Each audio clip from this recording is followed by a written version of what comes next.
business, biceps, a little BS. Fitness mixed with finance, now you're really gonna see us as we're learning, growing. All your minds we're blowing, earning while we're burning. Shirts are tight, so games are showing. Resolve, evolve, absolve, it's time to make a move. Better check yourself, cause if you're doubting, no, we got the proof. Voices speaking loud, cause we're proud about what we can do. Tickling your ears with CPE, rooted in the truth.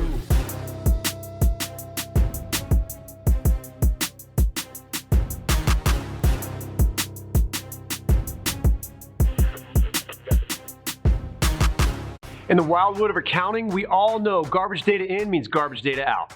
The same thing applies to your body. As a C-suite guy who obviously lifts, I want to be just as sharp in the boardroom as I am in the weight room. I don't have time for guesswork supplements or flashy nonsense, and that's why I use Redcon One. Clean ingredients, real formulas, stuff that actually works when you're training at 5 a.m. at the gym or burning midnight oil in your month-end grind. So whether you're an accounting bro, finance bro, or business leader in an NGO, if you want more energy, better recovery, and fewer excuses, this is your sign. Head to redcon1.com and use promo code BIZBUYSANDBS for 20% off. Don't just audit your numbers, audit your nutrition by leaning into America's favorite supplements at Redcon One. Yeah. The ink has to go on the paper for Chase Stadium, so the old home of Inter Miami, which is yeah. So we're gonna take that over on January 1. So I've got to go down there for a couple trips. Was down there I guess a week ago. So yeah, other than that, right now the travel's light. It's I always say that every January 1, I say, come on November, and then. That's awesome. Well, no, you guys travel more than we do. The travel team, the sports and entertainment team, they're on the road, 250 days a year. Yeah. And it's great. It's great. Obviously the key is not burning people out and all that. And just as we look towards, the horizon, it's like, what else is out there that we're looking at, just from not only, new buildings, new clients and opportunities, but the event space, and how do you scale responsibly? And that responsibly means to your people. Yeah. As well as any what travel does to people, and you don't think you're going to miss home until it's your 28th day straight on the road. And yeah, that's tough. Yeah. Yeah, from the Bananas perspective, what we normally come back to is that the players and the coaches are used to this. This is the life that they have chosen, right? So that's not so much the issue. And don't get me wrong, they get tired too. We try to make sure the meals on the road are healthy meals. They have healthy options. They're vegan. We give them vegan, gluten-free, all those things that can make the tum-tum hurt when you're on a bus for a little while. So when you look at the players and the coaches, it's like, okay, this is your job, right? The difference that really hits us is the front office folks, like the entertainment people that have to go, the finance people that have to go. I should say that finance is pretty resilient. We're pretty awesome. But you have the creative people, all the other people that support the show itself, not the actors, the actual people that are backstage making that show awesome for people that are watching it on YouTube, right? We learned 2 years ago when we did the 2023 World Tour, because before that it was a 1-city World Tour in 2022, and then right after that we did a 4-city World Tour, and then the following year, at the end of 2022, we got out of it and said, we're out of the CPL. We're going over to, we're going to do our own thing. And in 2023, we were on the road. I think it was like 92 games, 87 games, something like that. But we were on the road, right? And we learned a lot that year, because we would go, and by the way, what we were doing, by the way, is we were going from one place. We'd play one game. We'd unpack the truck the night before. We'd play the game. We'd pack the truck that night after the game, and then we'd be on the road to somewhere else. So there was a stint when we were in California for it was like, we must have played 4 games in 1 week, maybe a week and a half, where we were unloading the truck, playing a game, loading the truck, day of travel, unload the truck. It was insane. And by the way, this is when that giant heat wave was ripping through California in the desert. It was so hot. But what we realized that year is like, hey, you know, if we're going to come to these places, why don't we do two games? The only cost on the road is another hotel, right? Maybe it's a little bit more meals, but if you're flying out there, it doesn't increase the cost of the flight, right? And also from a logistics standpoint, it's like, well, we can just bring more merch because we have 2 events that are happening, and we help get the stuff off the truck. We go game, and then we're off to the next place. So. That was nice because it wasn't you knew right after the game you didn't have to go pack a truck. So flowing over into 2025, now you have like the Major League Baseball parks and things like that. We had some in 2024, obviously. We learned a lot more lessons there of, okay, how do we need to rotate this schedule to make sure people don't get burnt out on the road? Because it wasn't so much the physical fitness, it was the mental fitness that we realized. And again, players have the same issue, but when you're on the road that long, especially if you have like pets or something, a lot of the people that we have are young, single individuals. This is their first job out of college. They really have no responsibilities, right? They maybe have rent. They're living with 3 or 4 other people, so they have rent, they have utilities, things like that. They don't really have a lot of they don't have families, but a lot of them have pets. Yep. And so it's like, well, what do you do with the cat? Well, cats are easy. You throw them outside, they'll eat a bird or a squirrel. Dogs, though. You got to board a dog, right? You have to So it was all these little things that we were learning that said, okay, how do we make this if we're really going to make this work, we need to make sure that at home people are excited about getting on the road, right? And then when they have that respite, that they can completely turn off, just turn off the laptop, turn off the phone, just, you know. So that the next time you're out on the road, which could be a week from now, could be 2 weeks from now, what have you, you're ready, you're energized and you're ready to get down to work, right? So I'm sure you guys are at proof of the pudding. You guys are really, and you have the same style, right?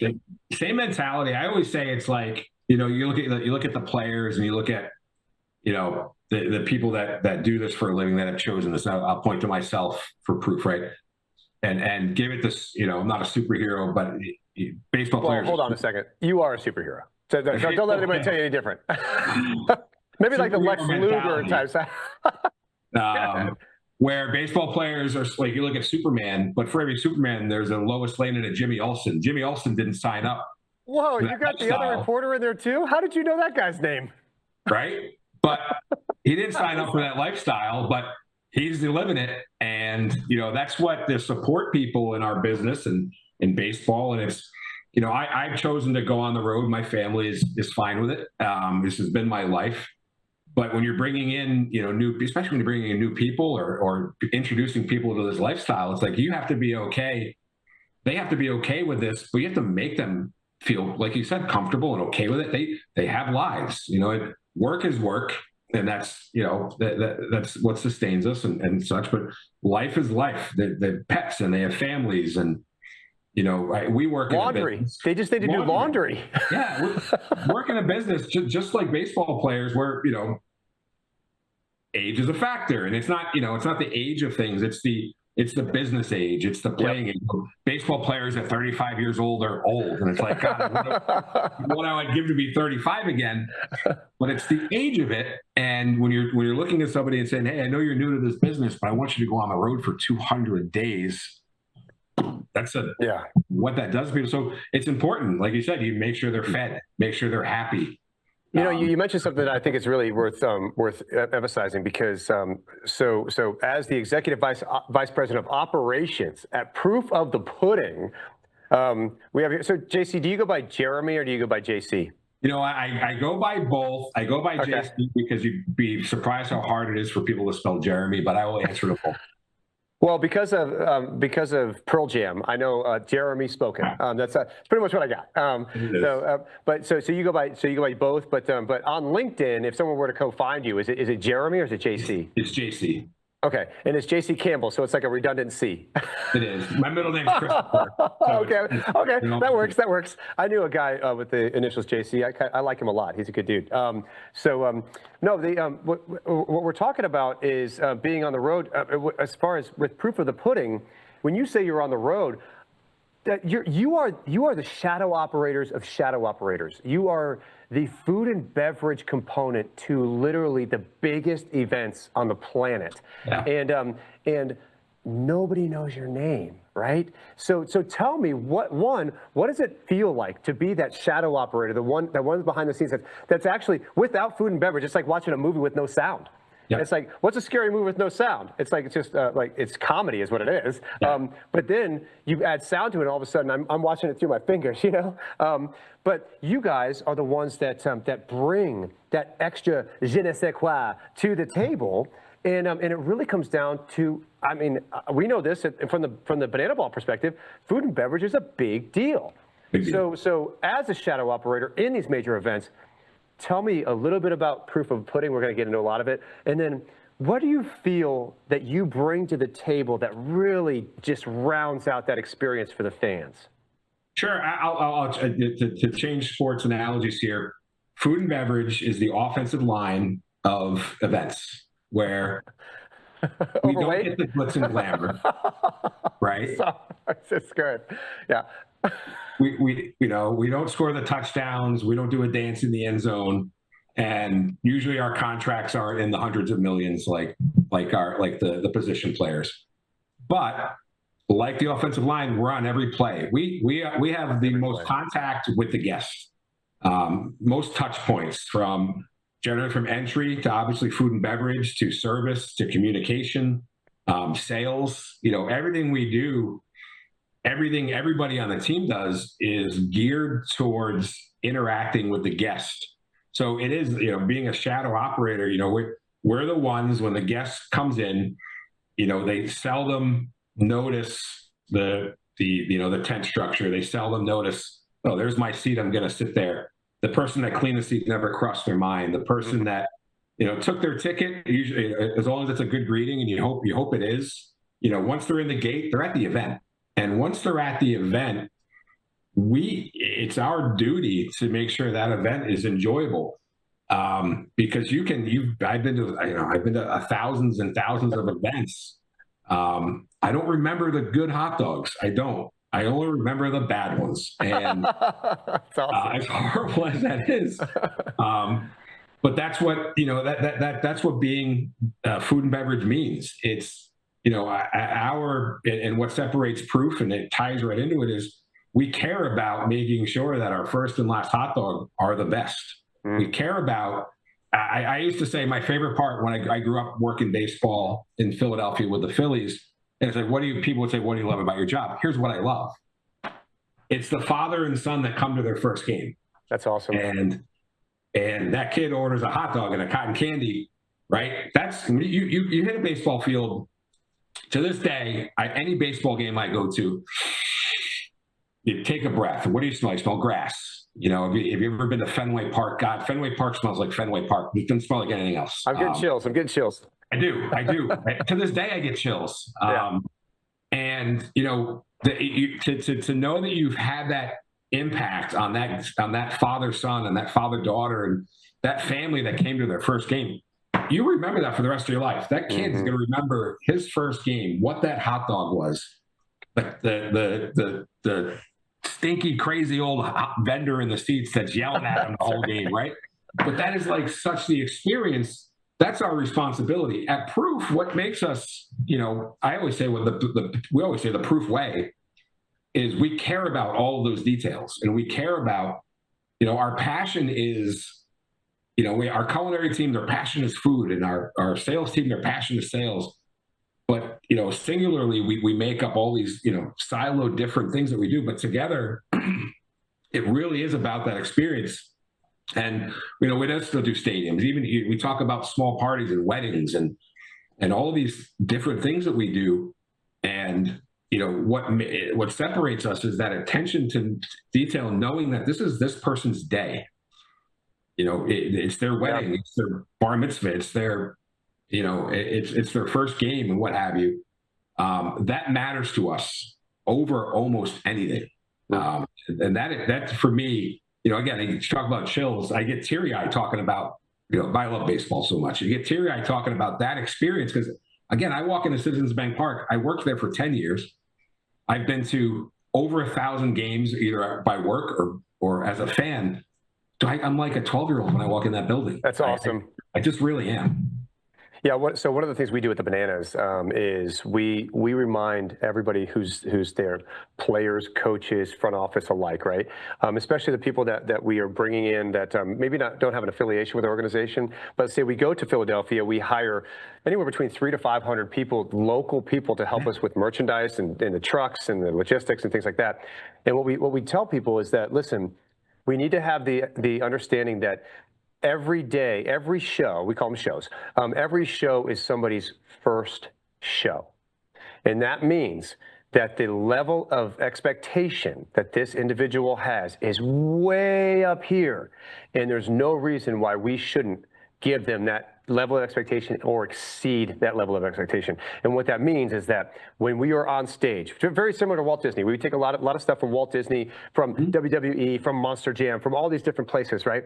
But the one specific one, Walt Disney, they call all their people cast members, right? And when you are outside, once you cross that threshold, you are now you are on stage. And so we take the same type of mentality of when you are out there and you're amongst the fans. And by the way, this also means when we're at venues and you're dealing with the general manager or the food and beverage person or other people, those are your fans too, right? We are always on,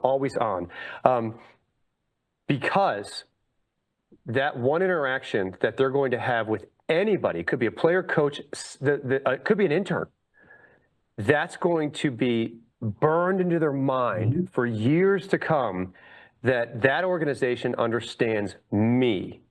And because they understand me, I think I would like to introduce my friends to this organization because I feel seen, right? So every show is somebody's first show, and the energy level, I know we're going to have, this year we're going to have 3 games at Truist Park, back to back to back. Do you think it's going to be tiring? Yes. But every show, we're going to have to continue to remind everybody there, hey guys, this 3rd show, bring it. There's going to be 42,000 new people in this place. And there's going to be people that aren't even going to be inside the stadium that are going to be around that battery. They're going to be looking at those yellow shirts and they're going to say, did that person treat me the way that everybody says they treat them? And if we don't rise to that occasion, my goodness, how far have we failed? And so everybody wears that. Everybody wears it. And it sounds like proof you guys are also teaching the same type of mentality. 100%. You know, we talk about relationships in our business, and, you know, and you and I met, you know, through our relationship, and, you know, that relationship expands and it'll continue to grow, this great universe that we live in. And, you know, we live in this giant universe. It's not giant. Everyone knows everyone. So relationships are important. You know, what isn't talked about as much as your relationship with your guests, and maintaining that is so important, especially in our business. You know, we operate in the sports and entertainment world. We ask a lot of our guests. We ask a lot for them to come to an event, to spend money to come to an event. You know, concessions is what it is. Tickets are what they are. How do you maintain that relationship so you're building, you know, a base and building a brand that people want to come and see? Like, again, I've been to 1 billion baseball games. I went to the Bananas game in Philadelphia. I'm up on the Jumbotron dancing. I have a video. That's right? awesome. And it's like, you know, how do you get everybody? How do you build that relationship with everybody, all 42,000 people? And that's, you know, again, we're going to talk about sustainability and sustainability in our business. But I think there's 2 types of sustainability. There's our responsibility to the planet and that type of sustainability. But it's our responsibility to our guests and our clients and to build that sustainable product and relationship, because that's where growth and you know, explosion comes from. You know, proof, we pride ourselves on we've never lost a client. You know, some relationships end, contracts up, they end, or, you know, it happens, right? And that's just the world we live. That's the world everyone lives in. That's life. But, you know, getting that mentality of, yeah, we're a business, but we're a service over everything else. We're a touch point, you know. Yeah, I always, my CFO, you finance guy to finance guy. When I CFO, when I tell potential clients, I'd rather make $1.50 the right way than $2 the wrong way. He understands it. He's like, well, maybe $1.75 the right way. That's awesome. but I'd rather make $1.50 over 1,000 events than $2 over 200 events. And that's where growth comes from, and that's where I look at the bananas, and I'm like, that is, if you ever want to know how to do it, this is how you do it. And that has that same mentality of take care of everybody the best you can, and that includes your people, right? And that's a responsibility that we gladly take on. So there's a gentleman who has come out with this. It's a very popular TED Talk about unreasonable hospitality. In fact, I think his name is Will. I'm forgetting his last name, but it's a wonderful. We'll put it in the show notes. You've obviously heard it, but he talks about the hot dog, right? And how he created this unforgettable experience, and that was when the light turned on. That we're not serving food, we're serving an experience, and so we look at these things. Again, I'm getting chills because this is all. It's such a relational thing to be able to put yourself in someone else's shoes and feel what they're feeling, no matter what they bring to the ballpark that day, or the PGA event, or the F1, wherever you guys are. They are wearing something in life that you may not know that they're struggling with. It could be a sick parent. It could be a fight with their child. It could be something happening at work. It could be something happening in the church, what have you. But whatever they're bringing that day into your ballpark, into your event. By the way, I would assume that as food and beverage, you guys own those events. You take ownership of those events just like anybody else. It might be the PGA's event, but you guys are looking at it going, no. This is our event, right? So, but because of that, as people come in, because you don't know what they're dealing with in life at that very moment, we need to make the assumption that they're there, not to escape. Escape is not the right word, but to experience something that's part and parcel, something completely different that can maybe just right the ship for at least the next 4 hours, for maybe the next 24 hours, maybe the next 72 hours. Because some of these things in life are so darn heavy that we just don't know how to navigate them just yet. We just don't have enough information to piece that together. A bad diagnosis that just kind of rocks your world, right? These are the types of things that can really waylay you. And so as we bring people into our environments, now we are taking ownership of that experience. And ownership of that experience means that we look at every single person. That's what fans first really means anyway. It's not fans in a plural sense. It's fans singular, that we look at you and go, what are you bringing to me today? And how can I help you just expand upon that?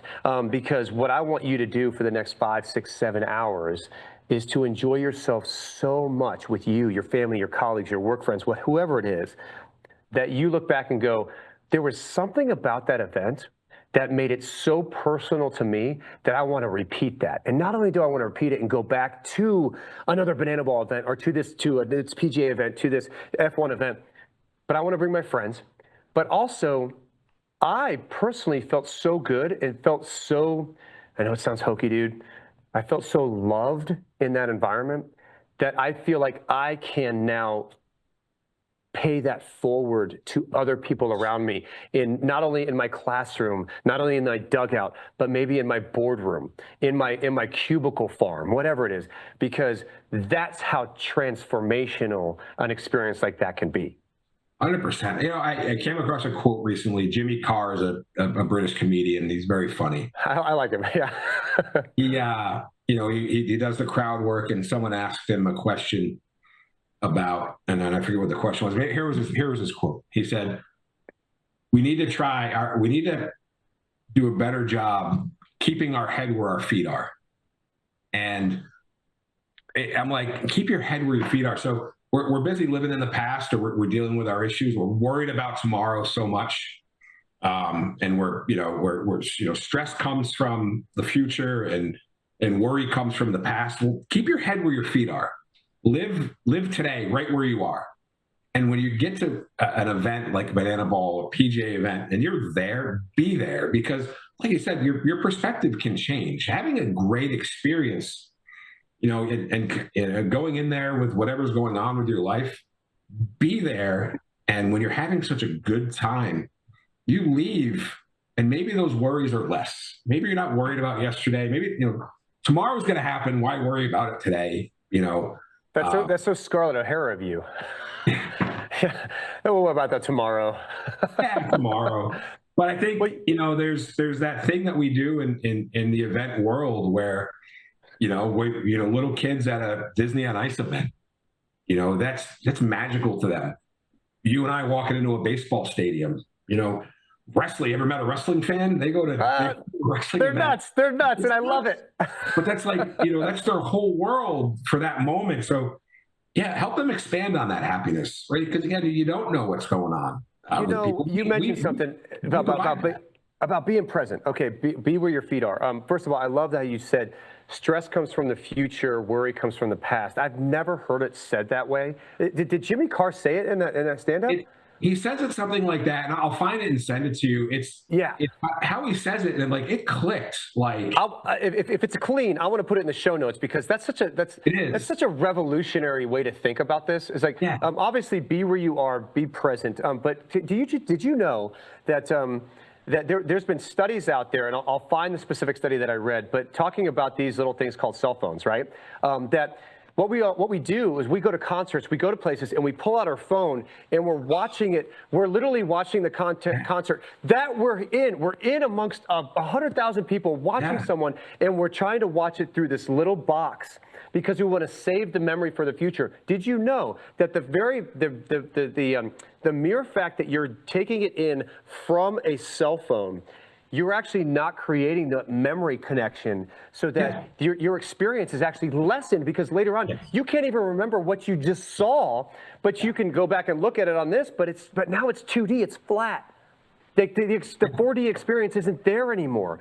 So it drives me crazy that when people come to these Banana Ball events, I mean, it's awesome that they're taking it, they're putting it on social media, but dude, put the phone down and enjoy what's around you. That guy's breathing fire. That guy's doing backflips. That guy behind you is doing goofy dances. There's music everywhere, and it's not being captured the way that you think it is on this phone. It's one of the things that, and you understand this, we have people that say, oh, I've watched you on YouTube. It's like, oh, thank you so much for supporting that. That's amazing. We try to put our best product out there for free for you every single week.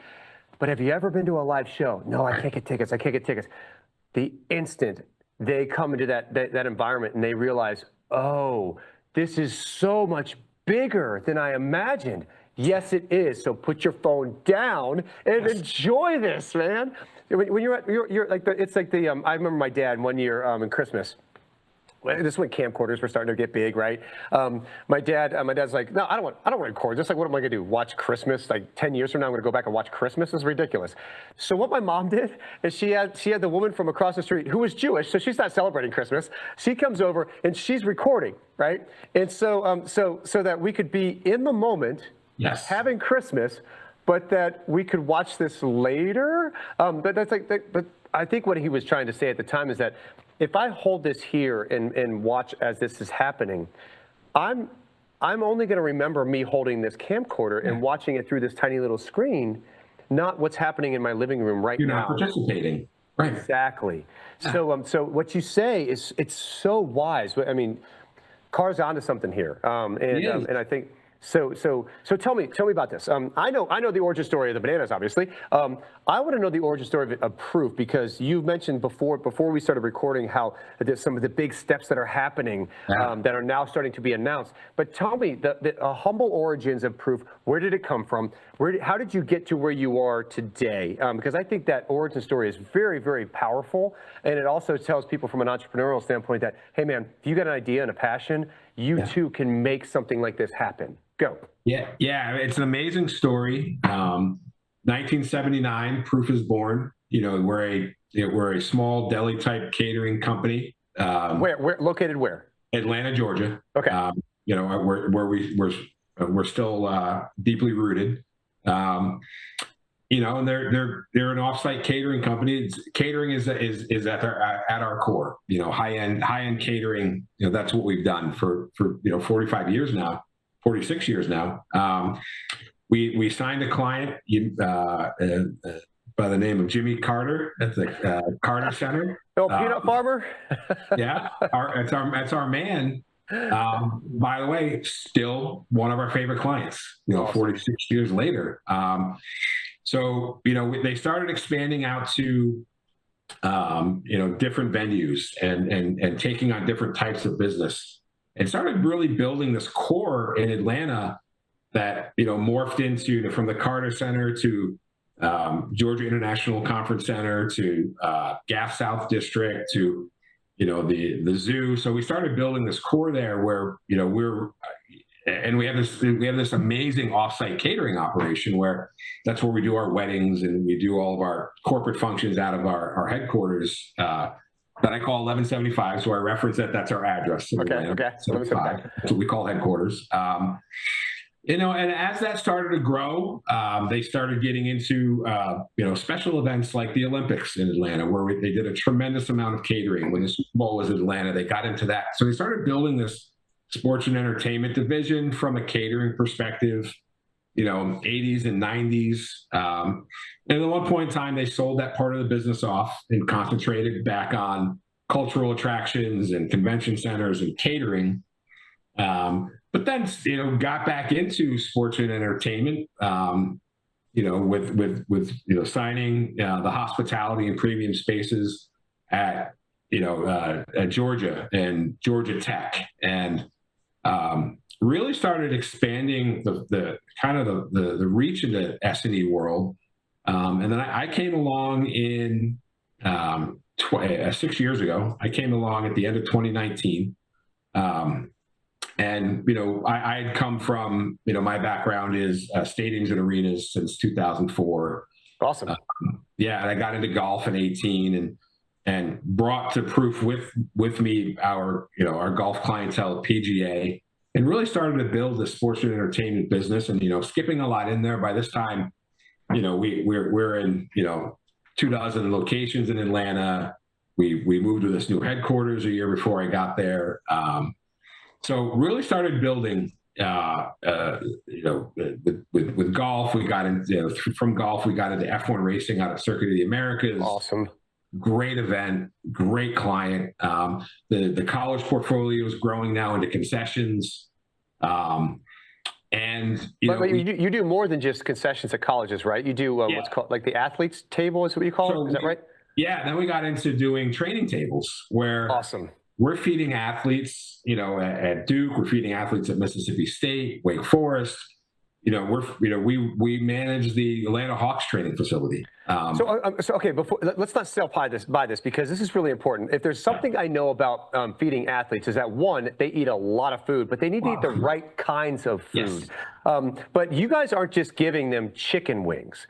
You guys are like top of the line, amazing food. So tell me more about these athletes. I'm sorry, you call them athletes table. What do you call it? Training table. Yeah. So what kind of foods are you actually putting across? So is these? I'm assuming football players, baseball players. Football players, baseball players.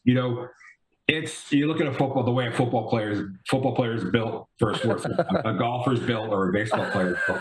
Right. And what time of season you're talking? Off season? You're talking preseason? During the season? Sure.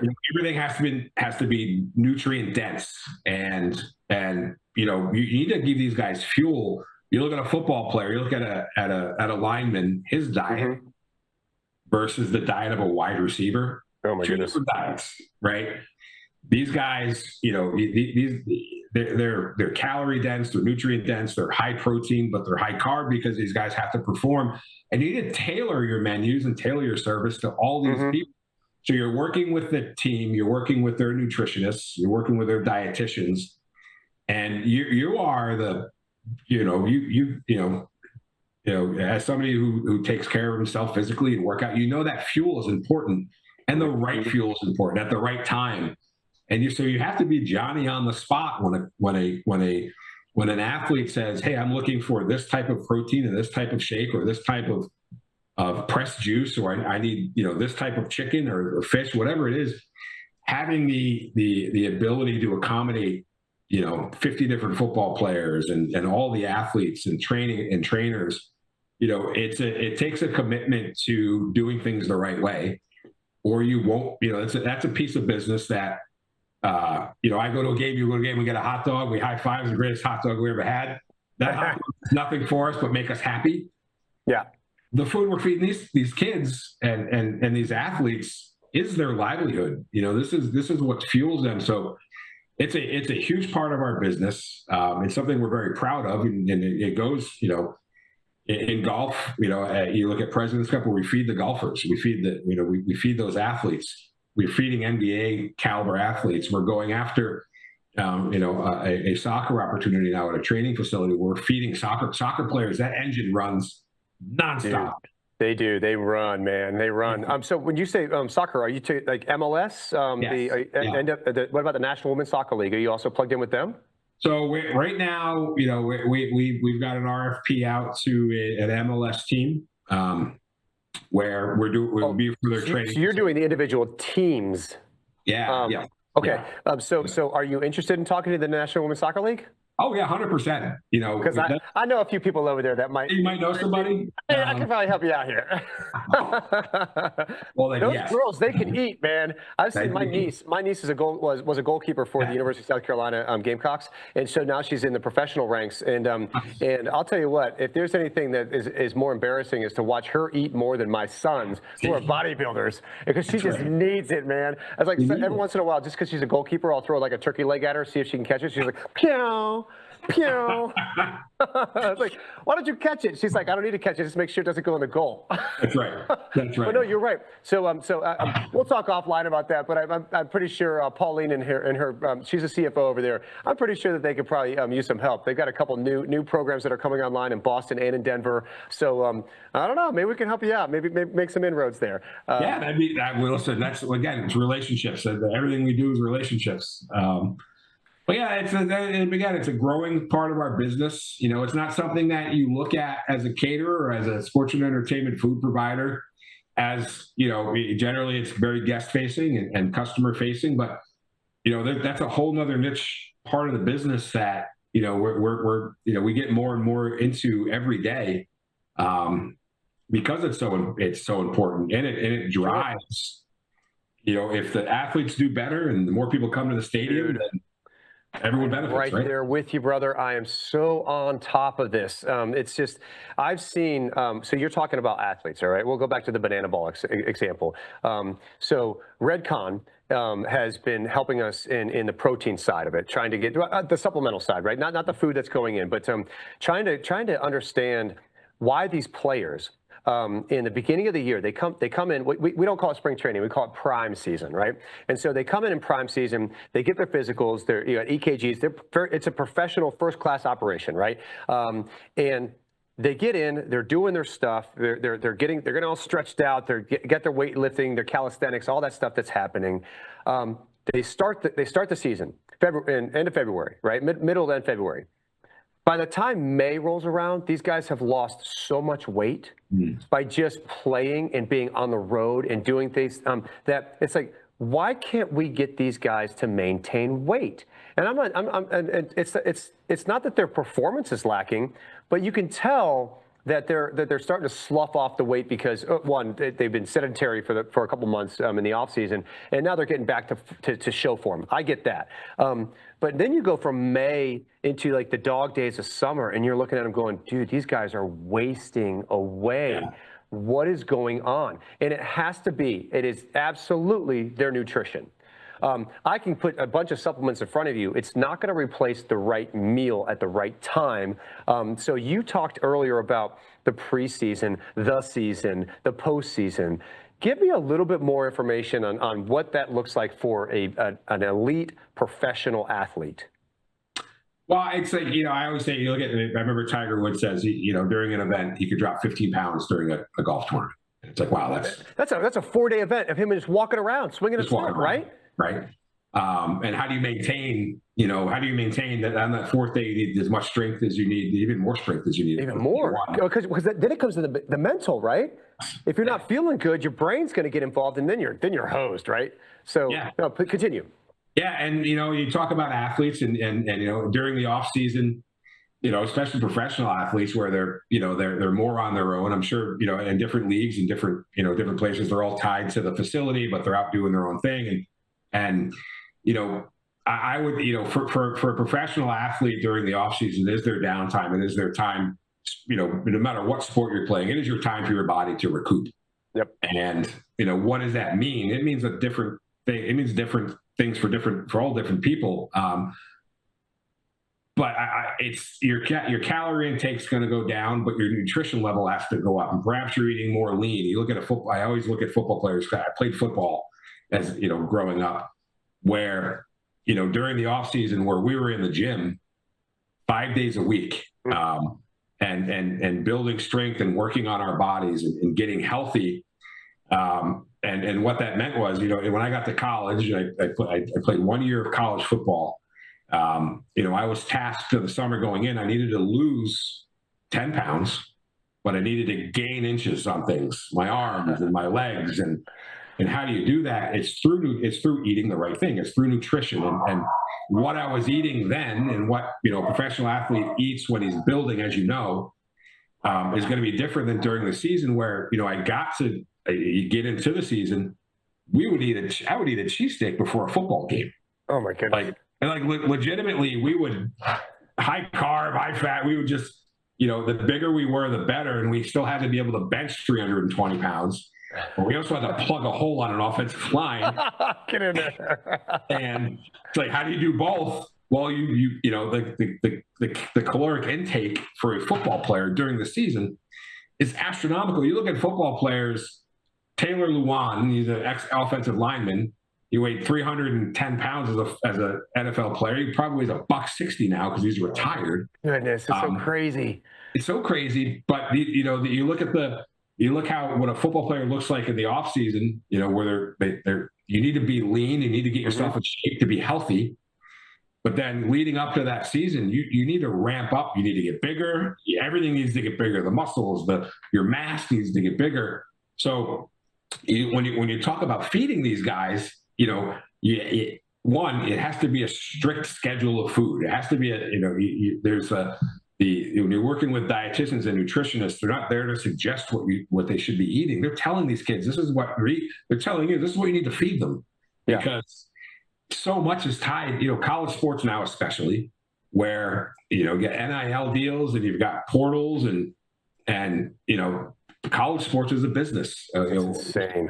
Like everything else, so much is dependent on these players, not even more than it was in the past. You got a kid for between 1 and 4 years in college. He played at your university. You had him for that time. Yep. And now that's not promised at all. They're going pro or entering the portal. So it is so important to make sure that you're, giving them everything they need. And that, building a team around them. The team has to be treated, your best player and your worst player. I hate to use the word worst player, but your top guy and your bottom guy has to be treated the same, because that cohesive unit, if that works, you're building a winner for the next 3 years. You're keeping players around. So it so much goes into, the offseason and being part of that. It's like, well, how does proof influence, and off season? Well, that's how we influence in these areas where we're feeding the athletes. Is we're a huge part of their success. And look at the Hawks, where it's like it transcends. When the Hawks are away, we still feed the staff, because it's that health nutrition, it carries over. It's the same menu for the front office, right?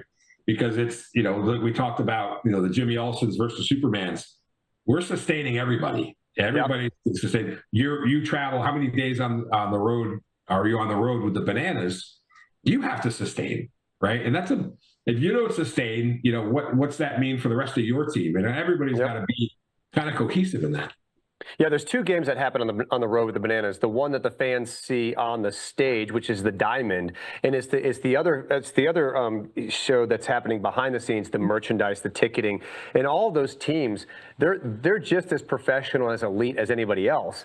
It's just they're doing backflips and things on stage for everybody, right?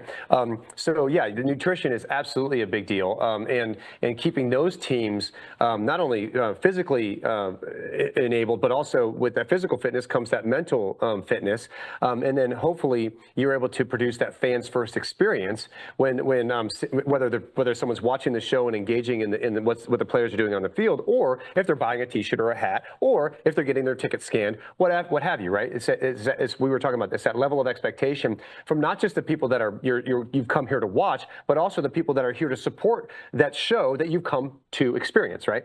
So no, that's really interesting. I love how you kind of move this into the front office, because this is one of the things that I find specifically on this podcast, Business, Biceps, and BS. I am here to inform the corporate America, the finance and accounting professionals that are out there who are doing it day in, day out. They are professionals in their own right, in their own environments.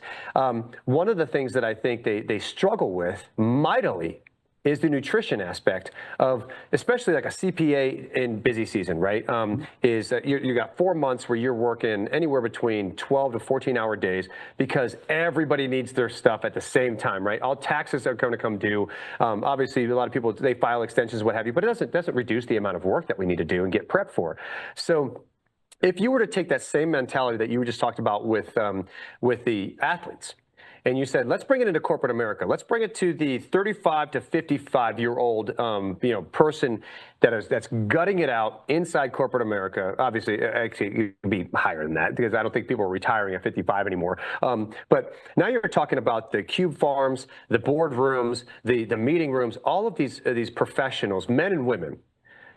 How do you bring the lessons that you've learned at Proof into the corporate setting, so that now we're talking about keeping the behind the scenes people, the people that are doing the banking, the finance, the accounting, all these other things that keep corporate America running? Yep. What's your advice to them? A little selfish plug here. I've lived that. I let the business get the best of me. I've been in this business for 23 years, and I woke up just about 2 years ago and I was 400 pounds. And we've talked about this. And I sit here today at 275. Fantastic. Good job. Which is, thank you. And it's like, you look at yourself and it's like, work can get away from you. Life gets away from you. And we forget sometimes to take care of ourselves. And, people, whether you're an accountant, whether you're an operator, whether you're a business owner, chef, whatever it is, you can't be your best if you're not at your best. And I like that. it's a hard thing to do as you get busy. People work 40 hours a week. Successful people work 50. Uber successful people work 80.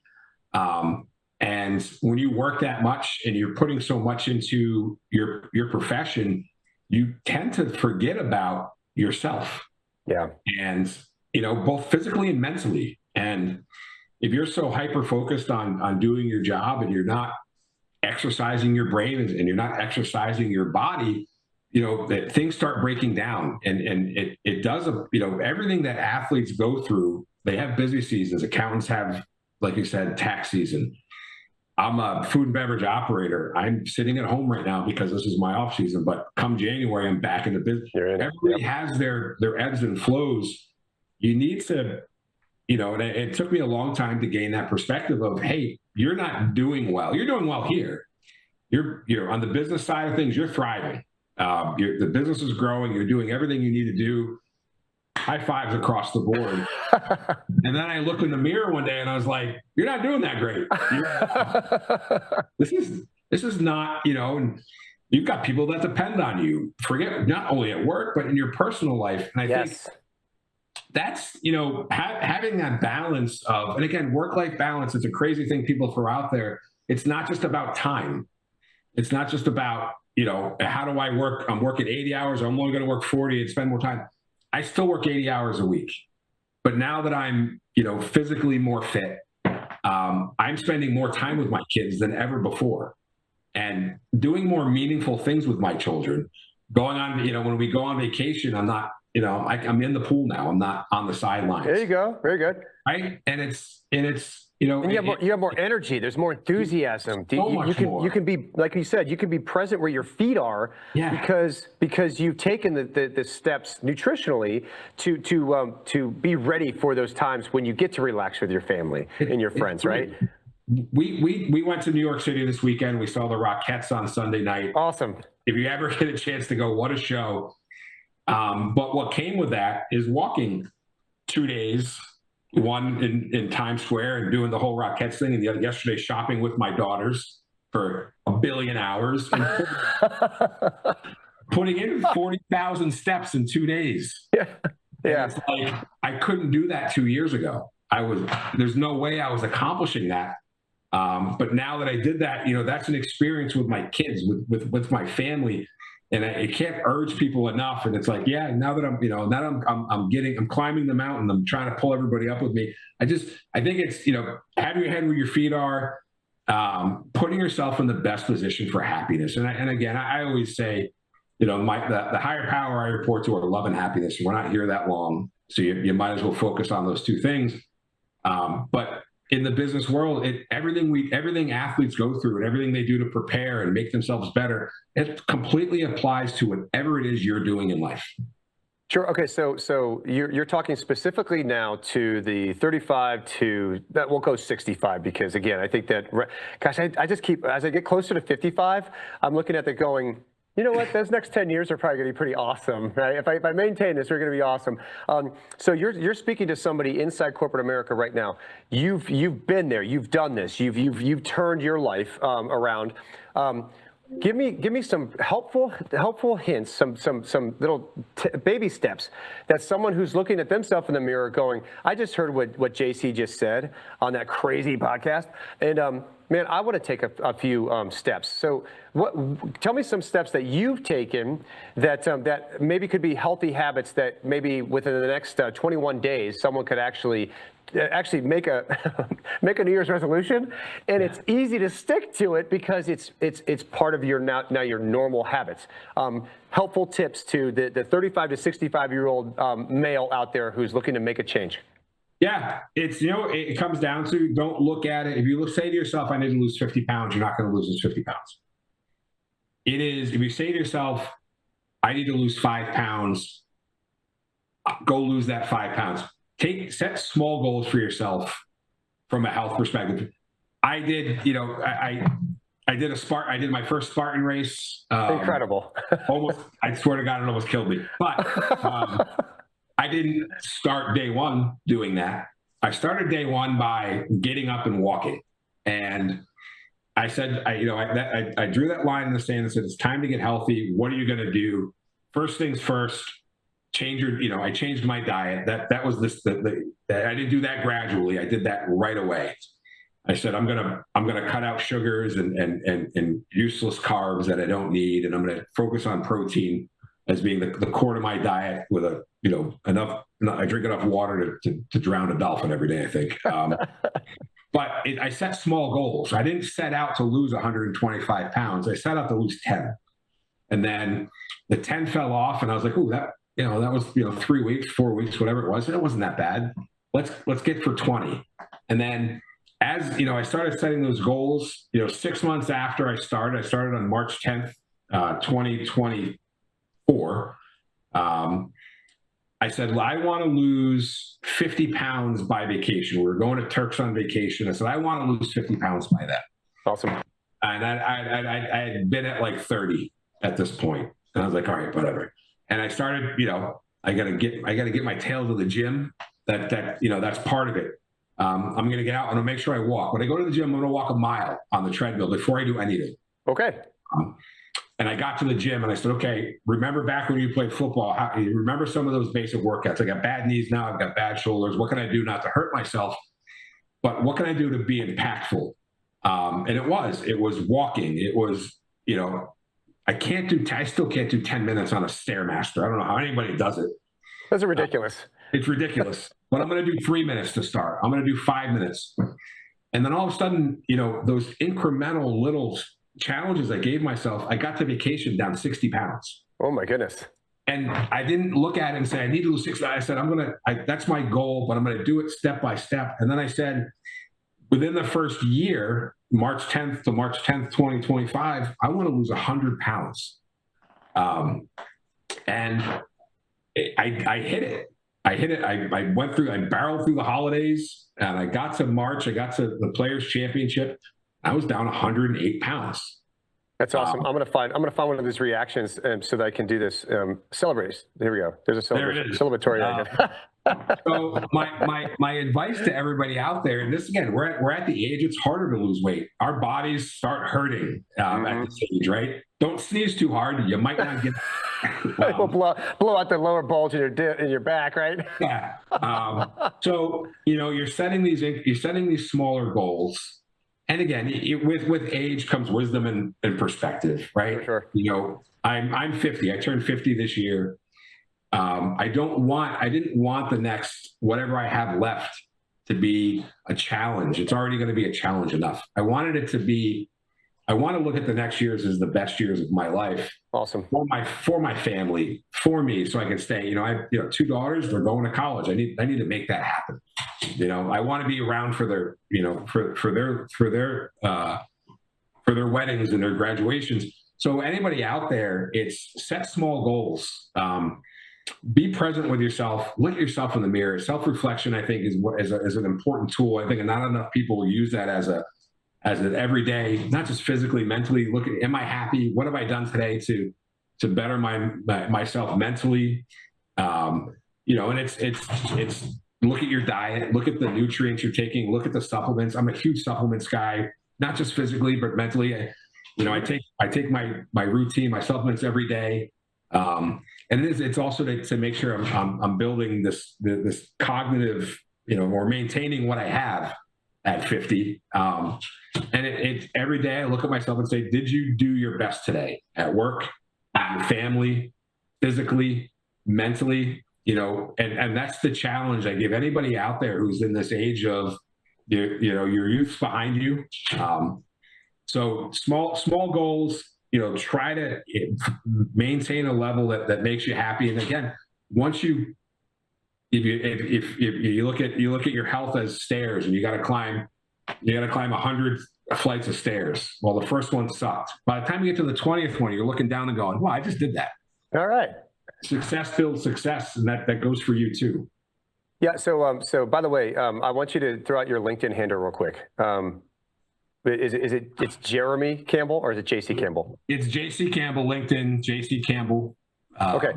Because you're about to be like a fitness guru. But everything that you just said is so fantastic. I can see people reaching out directly to you and asking you for, hey, how did you do it? How did you do it? So get ready for that. You might need to write a book or something, because one, you're very good at communicating this. Also, this is stuff where when you've seen somebody's been able to do it from the circumstances that you presented, that now they're going to want to know, like not so much shortcuts. Like you got the GLPs, you got the Ozempics and things like that, where people are like, oh, you just take a shot. There are side effects to those. You got to be careful with those. But mostly, what you've done, what I heard you say was, you made a conscious decision that you were going to make a change, right? And that conscious decision was to you, it was a wake up moment in the mirror. Fantastic. That's what a lot of times, a lot of dudes, they look at each other and go, they look at it, they grab the side, and they go, yeah, we got to take care of this. Yeah. So, but you said, I'm going to make a change. But you didn't say, I'm going to come out of the gates and I'm going to lose 150 pounds. You came out and you said, I just want to walk. I want to walk for 10 minutes. I want to walk. I want to do this. So it was, I'm changing my diet. I'm going to, and what I didn't hear you say is that I went right to the gym and I just started burning this off. No, you decided that I'm going to do a little bit of walking, and then I'm going to change it. I'm going to change my diet. And then as it started feeling good, you're like, you know what? I want a little bit more. I'm going to go and join a gym. I'm going to start doing some weightlifting, right? But from what I heard from your story, it took about 5 to 6 months for you to get to that point where you felt comfortable enough to go to the gym. So it's like, it's the thing, what I'm getting at is that they were baby steps that built on top of each other, so that by the time you got to where you've lost the first 25, 30, 50 pounds, you look like, hey, dude, this is working. I'm going to continue with this. I figured out what the pattern of my new life is, and I'm also seeing it because my wife is, grabbing my hiney in the kitchen. My girls are like, they're excited that I can do things. I can actually go to New York. I can actually walk the miles. It's little celebrations like that you can say, congratulations to me. I've done it. So now people are going to want to know. They're going to come after you and they're going to say, hey, tell me your secrets. Tell me your secrets. So you need to write a book. Just want to let you know it's coming. It could be a pop-up book. It could be a picture book. Whatever you want, right? No doubt. It could be a cookbook. I love. That'd be great. There's it's hopefully, and again, I hopefully people listen and they you get some. I believe my biggest love in with work is I get to inspire people, and then as a leader, I'm not a very good boss. I'm not very good at bossing people around, but I do tend to think I'm a good leader because I like to inspire people to greatness. Don't do everything I do. Do everything you do. Mm-hmm. Just do it the best you can, and here's some tips to do it. And I think that's I think that's why my team likes me. Hopefully they like me. But I would love that. Anybody who ever asks, how do you do this? How do you step forward? We all go through life at 50 years old. I've seen all the highs and all the lows. Everyone perseveres something. We don't know what everyone's going through. I find myself to be a resilient human being, and if I want to put my mind to something, I do it. And I love the opportunity. If anybody asks, how'd you do it, or how'd you help me do it, man, that's like when you get in personal life or at work, when somebody says, hey, help you with this, man, I get jazzed up because I think that's the most important thing in the world. Yeah, you need to find a funny hat because you're about to be a guru. One last topic before we wrap up, because this is really important, especially on this podcast. One of the things I really enjoy doing is not only talking to professionals who are out there actually doing it, right? Today is actually a real balance we had some business. We also talked about the Biceps side, the fitness side, which is wonderful because I think this is, from a holistic standpoint, this is like everything this podcast is supposed to be. The last piece that I really enjoy is I always have students come to me, right? I'm very dialed into the young professional because I remember what it was like to be in those shoes and not really know how to get to that. Like, I see a path, but how do I get there, right? So I have had many students, just because of my career inside athletics and specifically at the Bananas, people are always asking me, so how do I get into sports? Recently, I have been telling them, have you ever heard of this company called Proof of the Pudding? Like, no, what is that? It's like, well, that's food and beverage. I said, have you ever been to like a stadium, and you go get that hot dog, or you go get that popcorn, or you go whatever, you go to PGA events, whatever. It's like, did you know that you could be inside food and beverage and be inside sports? Like, if you're looking to get into sports, why not take it from a different angle? You don't always have to go and sell tickets. Yeah. You could actually go the food and beverage route and learn what really makes people happy. And then you take that into where you want to go inside, whether you want to be a general manager, whether you want to go into training, whatever, right? So you have students that are in front of you that are looking to get into sports. And I know, by the way, I know Proof of Pudding. I know you guys do more than just sports, right? You mentioned weddings, banquets, things like that. I understand that, and I don't mean to pigeonhole you guys into sports. You just do sports very, very well. And what you bring to the table, the stuff I saw when you guys allowed me to come to Eastlake with you, I was floored by the amount of care that's taken on every single one of those plates that your chefs are bringing. And I mean chefs, like true chefs, right? It was amazing. The level of expertise that's being put into the thought and the menu, but also the way it's being delivered. Everything about it was amazing. Students come to me and ask me how to get into sports. I'm now telling them that they should probably look at food and beverage. So you're speaking to a group of students, and they're all want to know. They all want to get into sports. How do you present this to them so that the senior, the junior, the senior who's looking to maybe do an internship, maybe looking to get a full-time job, how do they do that through what you guys have created? I think, and, I've talked to students a few times, I get to, I've had some colleagues who, are adjunct professors or they teach a class here. And a lot of times it's finance related. People want to know about the finance of what we do and which is the most unfun part sometimes. I love it. I like you. I love it too. I'm like as an operator, I look at finance, like give me a spreadsheet. I'm like, well, let's build a budget. I would say, to tell a student, hey, how do you do this? I think one, I love sports. You love sports. I would say, picture yourself as a manager. And I think leadership is a natural thing. I don't know that leadership can be taught. I think a lot of things can be taught, but I think leadership comes from within. And if that's in you, and you like sports and you have that ability, know this about this business, it takes sacrifice. And if you want to get into sports, anything around what we do takes a tremendous amount of sacrifice. If you're an athlete, gosh, you live this. You're making sacrifices every day on your personal time, on your buddies are out drinking, you're at the gym, right? That's sacrifice. To get into what we do, make that decision, but know that it's going to come with a certain level of sacrifice. Nobody enters the food and beverage business making six figures. It takes time. But know that when you do this for a living, I sell hot dogs. People ask me what I do. I say I sell hot dogs. I love that. But where do I sell hot dogs? At the prettiest golf courses you've ever seen. At That's F1, awesome. in stadiums and arenas. So if you want to get into this business, one, come to terms with, you're going to have to mud it out for a little while. You're going to, and get in there knowing that you've got to learn every aspect of what we do. And you can't come in, your background is finance, but you know more about the operation than probably most operations people. You know about merchandise, and you know about people, and you know about experience. So to get into this, you have to be very open-minded to being a sponge. Whether you're the smartest guy in the room or not does not matter. Do not act like you're the smartest guy in the room. Come in with an open mind, knowing I need to learn every aspect of what they do, because we touch every guest. We have to deal with our clients. I always go by the 3C rule. Take care of your customer. Your clients will be thrilled. Your company will grow.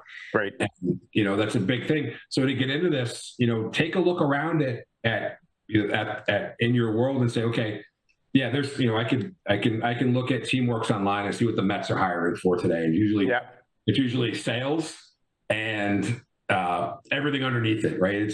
There's never a food and beverage listing in there. But look at companies like Proof of the Pudding to say, hey, I can get into this, Selfishly, I'm looking for a general manager at Chase Stadium. This person has to be somebody who's a dynamic thinker who can lead. That's not necessarily about knowing which side of the plate the fork goes on. Sometimes I don't know. And, but what I'm passionate about is I'm passionate about people. I'm passionate about success. I'm passionate about being able to look at something and say, I just accomplished that. So to get into this business, take a look around at these other opportunities. And even if you don't have, I think everybody should have a little food and beverage background. I think everybody should spend a summer working at a seafood restaurant. Right. You learn a lot about yourself. You learn a lot. But I think, for students out there and young folks that want to enter, look at it as, take whatever you're focused on and how do you apply that to food and beverage. There's not a big difference if you're making hot dogs or making widgets, if you're selling stocks or selling sweets. It all applies. A good leader and a good manager can take their craft and their expertise across any line of business. Sure. It just happens that we get to do it outside at baseball stadiums and arenas and golf courses. So I think, having that broaden your perspective on things, food and beverage we're not just the help. We're not just the people, grilling hot dogs in the back. The business side of what we do is vast. It touches everybody. You know, I sell hot dogs, but I'm doing your podcast right now. Like that's impactful. You know, I've gotten to the opportunity through what I do, and I grew up in the business. Again, I started as a dishwasher in a restaurant. And I bartended, and here I am, you know, at 50 years old, you know, talk to the Dr. Tim Natty. We signed the Super Bowl as an event this year. We're going to feed the teams. Incredible. It's it, right? And to know that there's that, you know, if you're an accountant, you're on this ride too. If you're in HR, get into this world. People are everything to us. So I would say for anybody out there, any young kid that wants to get into sports, definitely look at food and beverage, because that's where the opportunity is. We touch everybody. So, you know, indirect, not, you know, in a roundabout way, I would say to these kids, open your horizons. It's not just ticket sales. If you're going to school for sports business, know what that means. Sports business is that you're going to get institutional knowledge on the business of sports, but that business applies to ticketing, food and beverage, sales, operations, accounting, you know, and know that you want to be in the mud for the first couple of years. You want to learn this business from the bottom up. Because I know that the people that are most successful in my world started out as dishwashers. There you go. And learned every aspect of the business and attached themselves to accounting, learned about sales and all that stuff. So that's my advice to students out there is don't discount food and beverage. You look at, oh, that's concessions. No. We touch every guest. We feed athletes. We don't deal in, you know, it's not your kid's soccer team's concession stand. We deal in millions. I love that. I love that. So if first of all, so we got JC Campbell, the executive vice president of operations. Yes. Proof of the pudding. So I'm a sports team. I'm a venue. I'm someone who's about to get a wedding or a bar mitzvah or something like that. How do I get in contact with you? You can. So, you know, our website, proofofthepudding.com, you know, that you go there, you can shuffle through all of our lines of business. There's a great contact page. You go to my LinkedIn, and I'm always available for contact, JC Campbell on LinkedIn. Shoot, you can email me. I am. You answer. Yeah, you can. It's jccampbell@proofpudding.com. I love meeting people. I love communicating, whether it's with prospective clients, old clients, potential, you know, coworkers and leaders and stuff like that. I love, you know, but when the opportunity, when Trace today, we're going to invite Dr. Tim Natty. I'm like, yeah, bring him. I want to meet him. You know, so you can, you know, we're very approachable. We're very easy to find. So yeah, reach out, find us, you know, and let's have a conversation. That's great. Well, listen, I really appreciate your time today. I think we've covered a lot of different things. Like I said, I love the balance of the business and biceps that you brought to the table. Looks like you guys are, you know, the stock that we need to get into because you guys keep getting bigger and bigger. But I'm happy to have known you, to have met you. Thank you for hosting me at the tournament months ago. No, I think this is a fun friendship, and I hope to watch you guys continue to grow. So if there's anything that we can do for you over here at the Georgia Society of CPAs, help you not only build your business, it looks like you guys don't have any problems with that at all. I like the fact that you guys speak to people through their stomachs where their souls are. So please continue to bring that light to these various events and venues, because without food and beverage, like I said, it's a movie without sound, and it's vacuous. It's not something that you'd want to be a part of. So thank you for doing what you do. Tell your guys over there, your CEO and especially your CFO, that they're doing a great job, and continue to just rock people's world through their stomachs, man. I love it. I love what you guys are doing. Thank you, and I appreciate you so much. You know, inviting me on to the podcast. This is, you know, an amazing experience. I will never forget it. I love you guys.